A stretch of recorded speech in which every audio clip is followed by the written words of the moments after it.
I've had so much fun playing this Battlefield 6 beta. Hands down, best experience I've had playing a Battlefield game since Battlefield 4. However, I did have a few issues going into this, getting the secure boot working.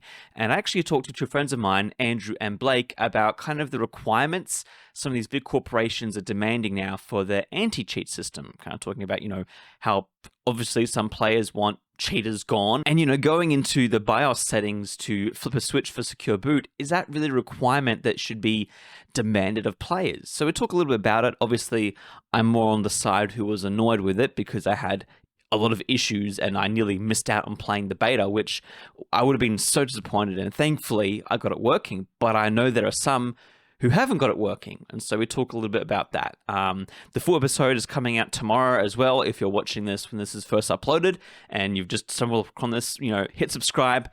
We do weekly uploads and I hope you all enjoy our game dev conversations. So guys, I just sent you guys a link. It's the Battlefield 6 community tab because there's been a bit of contention with what EA's decided to do for Battlefield 6, which they've also done with the previous Battlefield 2042, and I know some of the FIFA games have also, or like the older EA games, have started to have it now, and that's requiring secure mode because the third-party anti-cheat they use requires it. So people who are dual booting Linux, or maybe who don't have this enabled on their motherboard, have to go into the BIOS and click some stuff, and like me, who did it last week to prepare for it, I lost all driver support for all my devices. So I had no Bluetooth, I had no USB, and I basically had to do a whole bunch of registry deletions and PowerShell commands to get my computer working again. I could change it back to not being secure mode, but then I couldn't play this one game. And there's two sides. There's people who've been like, why do you want the spyware on my PC? Why are you making me switch something in my BIOS settings to play your game? And everyone else complaining, oh, guys, like, of course there's something wrong with this game. Like, you always have to complain about something. Or they're like, oh, it's just the hackers who are complaining about this. I obviously have my point of view of it. But I want you guys to tell me what you see on the forums. If you go to... have you been able to get it up at all, or... Are we on the discussion tab in Steam? Yes. Right. Is that where you're at? I just went and found it because I wasn't sure where you sent the link, but I am currently on it. I can see one that says, game sucks, feels too Halo with modern skins. Yeah, I'm not seeing too much about what you said, but... Secure boot mode made easy. You know what? It's because the game just went live and everyone's complaining about the other things. But Right. I can promise you, a day or two ago, it was literally every 2 minutes was, why is there secure boot? I found one. It just says, secure boot is not enabled. That was 1 hour ago. There's also a lot of comments. I'm going through right now. I'm like, oh, there's like Oh, a yeah, post every like every minute. There's at least like 8 to 10 Yeah. posts. But yeah, it's because obviously the game's gone live now, so everyone's actually giving feedback on the gameplay. But when I was installing it the other day, it was because you launch the game, and then obviously it would give you as like a starting soon thing. But if you weren't in secure boot mode, then it would say like come up with an error saying like you need to switch this in your motherboard settings, which is crazy to me. Andrew, you've had experience with this. You were saying before, playing other games. Yeah. So unfortunately, I played a lot of League of Legends, and with that, I played. I was around at the beginning era of Vanguard, which is their anti-cheat system, and a lot of Vanguard. There was a whole thing with it going through and sneaking around your computer looking for things, and people got very, very upset with that. And Vanguard breaks a lot of the time, honestly. Like, I can't play half the time. Vanguard, you need to restart your computer and you need all this stuff. But Vanguard is a very, very good anti-cheat. I will say that. It's probably because it literally spies on, everyone. Spies on everything and everyone, but it's very good and it actually works really well. The moment you start to notice cheater, the game will probably end in about like 2 minutes. But Yeah, there's a big contention on that when that came out. My Mm. feelings on it, like I think it's good. But like pretty much Vanguard goes active the moment you log on your computer, and it feels weird. And I mean, like I guess that's a point because you know they want anything like they don't want anyone like doing anything to like get around it or anything. But Vanguard, like it does feel good the fact that like you know it's very very little likely chance that you get any cheaters in your game. Like I know like CS:GO has my friend plays a lot of CS:GO. He has a huge problem with cheating in his games and all this sort of stuff. So like as weird as Vanguard is to me, I think like is it worth it? Like sort of, but I'm not too sure if it's sort of the best way to go around it. And I think, Riot's intention is to stop cheating at all costs. Which yeah, but what if Vanguard one day they start doing other stuff with it? It's scary. I think the whole at cost thing, that's the thing that scares me the most as well, where it's like at all cost. It's like, okay, like where did you draw the line then? When you have my social security number, or like, when you've got all my crypto, or, you know, when you've taken full control of my GPU to run your AI algorithms, without me knowing. Um, I mean, like, I know you don't have much experience with like online gaming just because of where you're based in the world, but I'm curious to also hear like, how do you feel like companies who, well, I mean, basically require, like, for example, like EA was only on the EA launcher. Now they've allowed other things as well, but like Ubisoft has a separate launcher, and I know a lot of people are annoyed at that as well. In terms of, I think the main discussion really is that like when companies require extra things to play a game that would otherwise be conveniently bootable in an EXE. Like, what's your thoughts on that? Yeah, so growing up in the country, I haven't had the best internet up until pretty recently. So I just never got into like online games. It's only really been the last couple of months playing like some friend swap games with you guys that I've really got into any form of online gaming. Um, to your point, like as far as companies, basically forcing you to install other things to play the game, it's something that I guess has kind of always annoyed me, but I mean, what can you really do about it? Sort of the approach that you know I've always had to it. But something that's very interesting that happened a couple of months ago. Are you guys aware of the game web fishing? Oh Yeah, yeah, yeah. yeah. Yeah, so it was like this, I believe, solo project that kind of blew up on Steam, did really good. It's basically just a multiplayer fishing game, and I was like really interested in checking it out, and like just as a developer, the concept of it was very intriguing to me. And then I started seeing all these videos of this hacker that was hacking web fishing called Grincher, I believe it was. And all these like urban legends popped up around this, the Grincher, I think was sort of what he became known as. And I think a lot of it ended up not being true. There's all of these stories that he can like, corrupt your save data and all this sort of stuff, and like crash your game. And I think a lot of it ended up not being true, but it kind of creeped me out. And I never ended up buying web fishing because of that one story. And I don't know, it's just, I find that so compelling. this this story and this thing that happened to this little wholesome fishing game. Um, and yeah, just like what people with not the best of intentions can do to a project. Like maybe the like all the YouTube videos that were made around this might have helped the game in some way. Like I'm sure may have helped push it up, but it's also the thing that stopped me from buying it. So who really knows? Yeah, you bring up a good point. I do believe that these companies that doing all this anti-cheat stuff, it's for the best of the player, right? They don't want a terrible play experience. They don't want someone, just spinning around in a circle, then one shotting everyone. Because that's what happens. You look at like CS:GO, you someone like literally like a helicopter they'll spin on a spot and then like 10 people will die.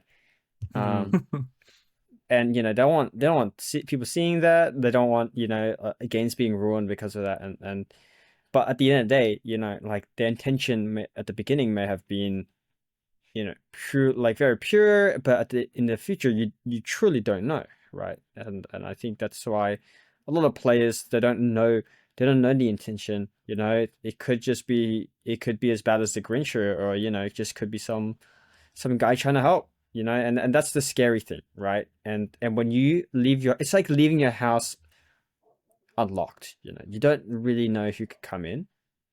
Most of the time, no one will come in. But hey, that 1 in a million chance that someone comes in and steals your stuff, it could happen.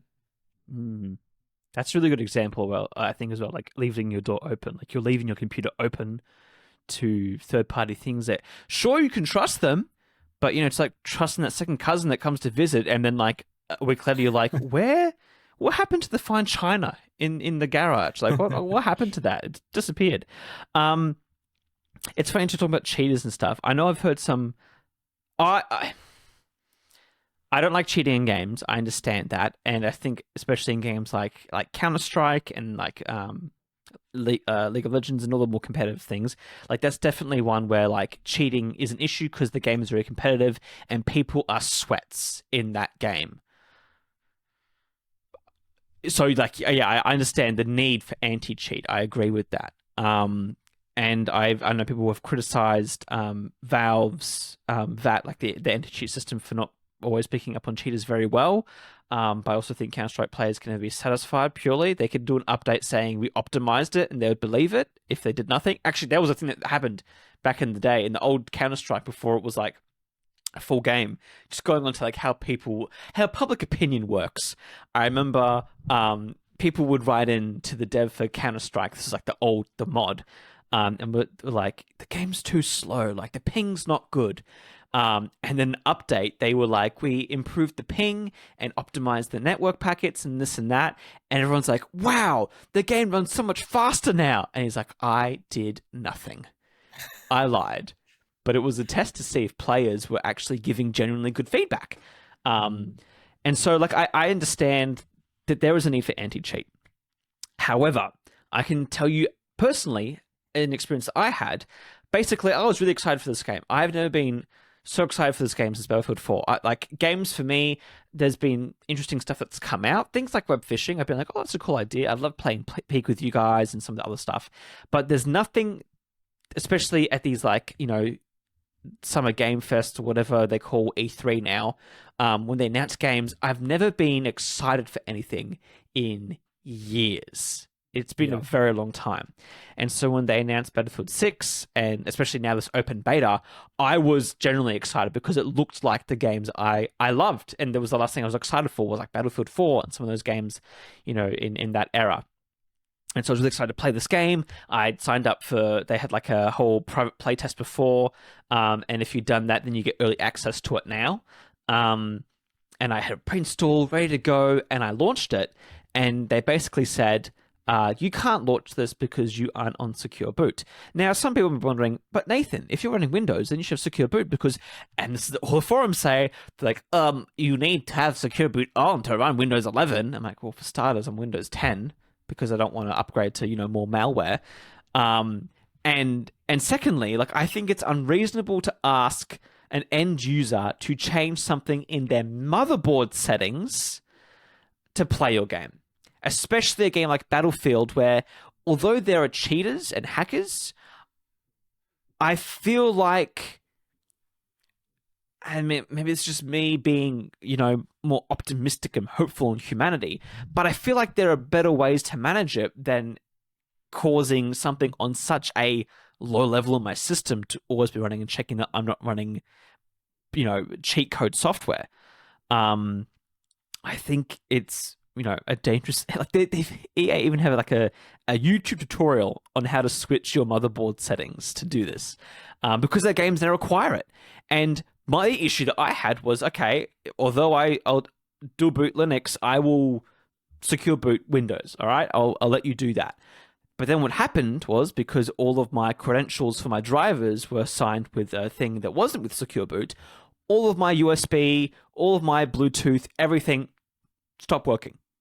The only way I could use my computer was to remote in and use the remote in stuff to fix things. And I went for days. I was using the device manager to try and delete drivers, reboot, and then I get the same old drivers again. And it wasn't until searching through so many forums and trying so many different things that I actually got it to work. Now, was it worth doing that for Battlefield 6? I don't know yet, because I haven't even played the game yet. But I can tell you, if I was someone who, especially me personally, who isn't someone who plays one single game, I don't just play League of Legends. If my friends, for example, were like, hey, come play this game, I do not want to have to go through motherboard control settings and reinstalling drivers to the point where I have to, because of anti-cheat, and especially because I'm not cheating. Obviously, cheaters would also be mad about it because they're like, oh, I want to cheat, I can't do that. But for me, as someone who it's like when the class gets in trouble and you're like, but I didn't do anything, miss. Like, it wasn't me. I'm just sitting there quietly. It was Bobby. Bobby's the one who won't shut up. Like, it's the other cheaters. I'm not doing anything. I'm not going to cheat in the game because I love Battlefield and want to have a good experience. But because other people, are being bad, then I have to suffer for it. Like, I feel like as a fan, I'm like, oh, I'm annoyed. I'm upset about it. And I also agree thoroughly with what Andrew's point is that sure, we can trust them, but can you really trust them? Like, especially these bigger companies, can you really trust them? I don't think so. I think as a society, and me personally, I'm too trusting sometimes in big corporations. Like, Google probably has more data on me than I care to think about, and it keeps me up at night sometimes thinking about all the things that Facebook has, all those photos I uploaded to during high school of me. Innocent, good photos. Yeah, I'm not talking about anything, terribly bad, but like, they technically own those photos, and who knows what they've been trained that data on. Maybe there's a 14-year-old Nathan with a Tabasco shirt on that they're like, we've now incorporated this to be, part of their AGI that they're going to release one day. And that's the thing too, like, no one reads the terms of services, and terms of services sometimes are so vague. It's like, okay, we'll just agree to anything. And the other thing too, just talking about things that are inconvenient for the end user, playing Red Dead and finishing it recently, the one thing I remember, I was like, oh, this is why I stopped playing, is because every time I launch Red Dead, it launches the Rockstar launcher. And every time it does that, it needs to update. And I'm like, I'm playing a single player game here. Even if I was cheating, it wouldn't affect anybody else. Just me. But I have to go through all of these things, all these back loops and whatever, just to play this single player experience. I am not at the point where I can clearly say that, these third-party, very low-level anti-cheats are not worth it. I don't have the experience for that. But what I can say is that I think, realistically, the fastest way to get rid of a cheater is just having report buttons and algorithms that say, okay, if more than 6 people, depending on the size of, the party or whatever, the slots on the server, if people report them, then they just get kicked from the server. And they can, it's like, you would anywhere, like in a chat or whatever. And I think simple checks in a server of how fast is a person going, how fast is a person, shooting, or the damage they're doing, or how well are they doing? Are they getting hundreds of kills a minute? Okay, maybe that's something you should look into. And again, I know there's ways to bypass these things, and that's why they're going through this whole secure boot stuff. But I just think that there's a line, and that's where they've crossed it. I think once you get to that point, then it's like, okay, this is too far. I just think also they should just allow, especially if they're this concerned for this sort of stuff, they should just allow different versions. And and this is something I know people are going to be like, oh, Nathan, it's so much work, or like, what's the point anyways, of like having an option that is secure boot, so no matter what, there are trusted lobbies that you can go, and they're not going to be any cheaters, but even though they're going to be cheaters anyways, like, let's be real, no matter what, there's going to be some way of cheating. Those who don't care as much, like me, or who can't, because I fixed my problem, but I'm sure there's someone out there who hasn't fixed their problem yet, and they can't play Battlefield 6 on PC because EA said so.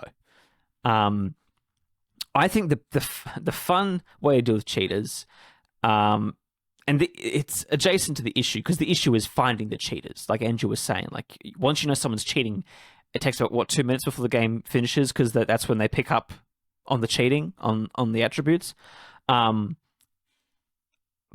even then, it's like, I want to have fun with cheaters. I think as a developer, if I ever do think multiplayer, I'm going to have fun with them. There's a few experiences I've heard of. Like, for example, in Counter-Strike, cheaters will get turned into chickens.